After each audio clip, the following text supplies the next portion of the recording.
The sun had just begun to cast pale light across the quiet suburban street when Mon'nique Daniels stepped into the kitchen, her movements precise and practiced. The scent of sizzling bacon mingled with the faint aroma of freshly squeezed orange juice as she whisked eggs in a bowl, her eyes constantly flicking toward the window, scanning the backyard. No matter how many mornings had passed since she left the Marines, her vigilance never wavered. "Jaden, Tasha, breakfast in 5, she called up the stairs, her voice firm but warm. A soft shuffle announced Jaden's arrival first. The boy, still half asleep, climbed onto a stool, his Spider-Man pajamas rumpled. "Morning, baby," Mon'nique said, ruffling his hair and setting a glass of juice in front of him. When Tasha thundered down with her basketball bag slung across one shoulder, Mon'nique caught her eye and smiled.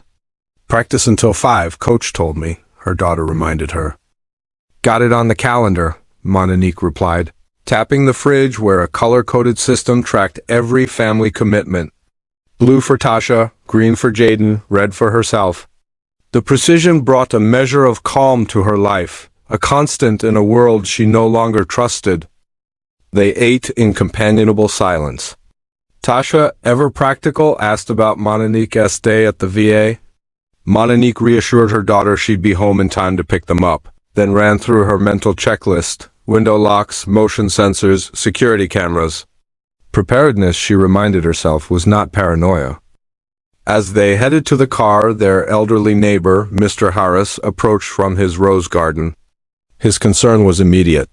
"Vandalism on Oak Street again," he confided. "Spray paint, shattered glass, the kind of symbols that whispered of hate." Mon'nique thanked him and promised she'd stay alert. During the drive, Tasha studied her mother in the rearview mirror. "Everything okay, Mom?" she asked gently. Mon'nique offered a quick smile and a story about Mr. Harris's roses, choosing not to burden her children with worry. At the supermarket later that afternoon, Mon'nique noted the security guard who followed them and a deli worker who served everyone else first.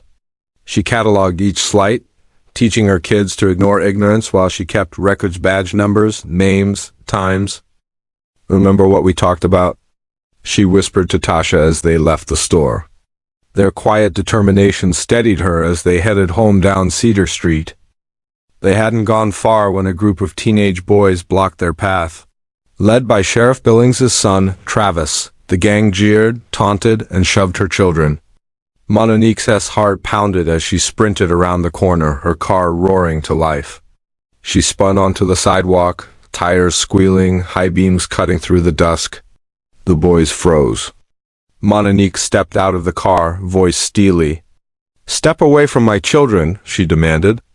Her presence, the same authority she once wielded in combat, shattered their arrogance. They backed off and scattered, and she gathered her shaking kids and collected the scattered apples.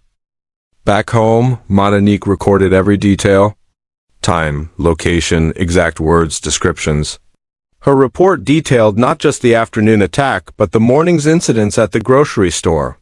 With each keystroke, she built a paper trail. Later, over hot chocolate and fresh-baked cookies, she explained to Tasha and Jaden that truth mattered more than rumors and lies. She showed them how she had emailed copies of her report to the principal, NAACP legal defense, and her lawyer. Night fell, and Mon'nique kept watch. Through the blinds, she spotted a dark Chrysler 300 idling at the corner. She recorded its plate number, the make, and sent the details to her lawyer. In the morning, the car remained, a silent threat. She began each day with her children the same way she ended the previous night, checking cameras, testing locks, counting corners. When the unexpected call came from Mr. Harris' footage showing a masked figure tampering with her, cameras Mon'nique's training flipped into overdrive. She confirmed her security system had been wiped clean. With Maria Alvarez, her civil rights lawyer, she compiled the footage, noting the sophistication of the signal jammer device. Someone powerful was orchestrating this. Over the next few days, Mon'nique traced troubling patterns, other families terrorized, white roses left as signatures of the threat. Each case involved intimidation, property damage, and forced departures. She and Maria uncovered shell companies, police-grade equipment, and a network of influential individuals protecting one another. As she documented meetings between Travis and men in suits at abandoned warehouses, Mon'nique planted a GPS tracker on Travis's car. She recorded exchanges of cash and deeds, proof of a wider conspiracy. Each new piece of evidence steeled her resolve. One night, Mon'nique suited up in darkness and infiltrated a storage unit used by the conspirators. Among weapons, masked uniforms, and surveillance files, she found dossiers on every target, including her own family's routines and vulnerabilities. She slipped out undetected, preserving the evidence that would expose them all. The attacks escalated. Her home windows were shattered, threats spray-painted across her walls. Mr. Harris was beaten nearly to death. Their neighbor Mrs. Peterson warned that cars lurked in driveways, cameras pointed at windows. Yet Mon'nique remained unshaken. She called protests, rallied the coalition, and prepared her children for contingencies, routes, code words, self-defense drills. When Tasha was lured into a school hallway and assaulted by Travis and his friends, Mon'nique's world tipped. But rather than retreat, she leaned in.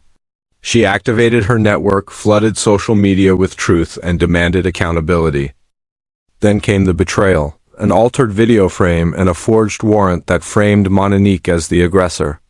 Arrested at the VA, she was stripped of her children's custody and thrown into a county holding cell. Even as Travis walked free and Mr. Harris lay in intensive care, Mon'nique's spirit refused to break. In the cell, she performed a fainting act so precise it warranted medical attention. During the commotion, her lawyer Maria slipped her a burner phone. With preloaded programs, Mon'nique hacked the jail's network, downloaded surveillance footage, and sent encrypted packets to journalists and activists. As protesters converged outside, she slipped away amid the chaos, blending into the crowd and vanishing from the sheriff's grasp. Once free, she regrouped with Maria and Mr. Harris, who had survived the assault. They pored over evidence in a safe house, money laundering through shell corporations, property transfers designed to deprive minority families, and a conspiracy that reached the highest levels of local power. Knowing the circle held Tasha and Jaden in foster care with the complicit Whitmans, Mon'nique prepared a daring rescue.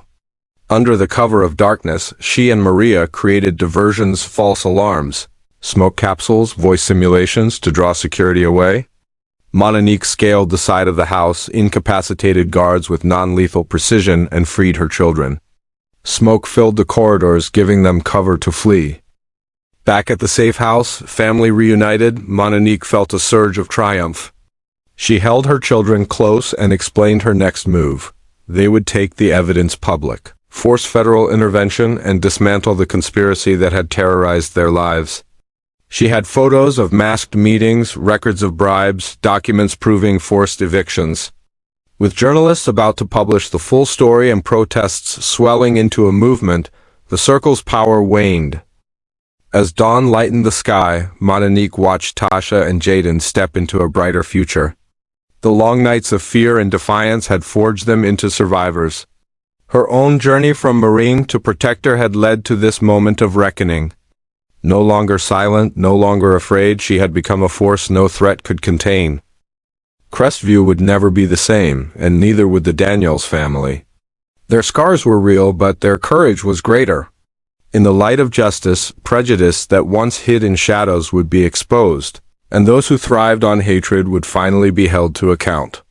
And through it all, Mon'nique Daniels stood unbroken, a Marine spirit guiding her family toward freedom.